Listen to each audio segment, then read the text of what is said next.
It always happens when I look at my code, but sometimes I write something and then right after I finish, I think of a better idea or just another little feature I should have added. And so I'm back at my start level function here, and I notice that I still have this physics settings lying around, and it's not part of my JSON level file. And so what I would like to do is actually move the physics settings to my level file. So, and I'll explain why in a second. So let me get out of the way here.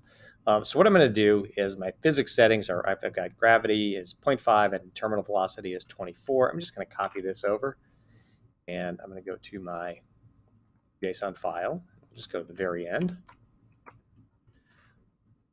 And I'll add another section for gravity. Remember, we just take it and surround it in quotes instead and do a colon.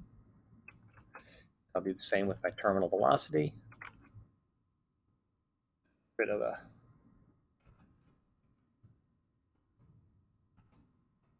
equal sign and put a colon there, and then I need a comma after that 0.5.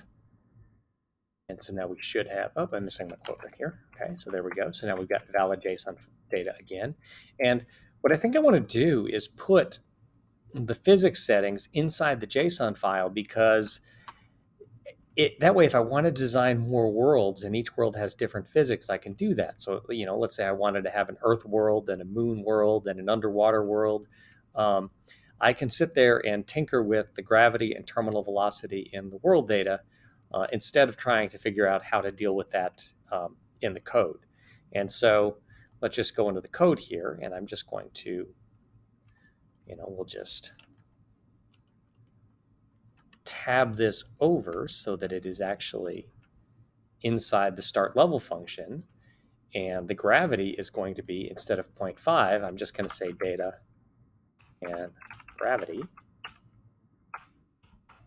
And the terminal velocity, we'll just say, is data dot terminal velocity. All right, so now we have, right, we make our sprite groups, we open the level file, we get everything positioned in the right place, and then we can deal with our physics, right, our physics settings. And so let me run this and just make sure everything still works correctly. Gravity is not defined. Aha. Okay, so now we've got this gravity variable that, remember, we created it in the start level function, so it can't be seen elsewhere. So I'm just going to add some more global variables.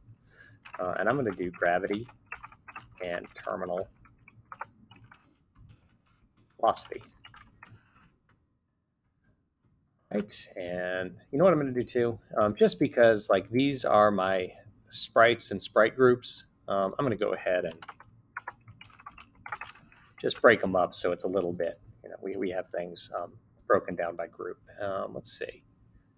I don't think I need this here. I think all I need is the sprite groups in my start level function, because I made the hero in the start game function, so it's already global, so we're good. And so everything seems to be working. And let me just double check when I go clear a level. All right, I like that better. So now we can, now we have the option of modifying the physics by level rather than having the same physics apply for the entire game. So that's it. I will talk to you in another video.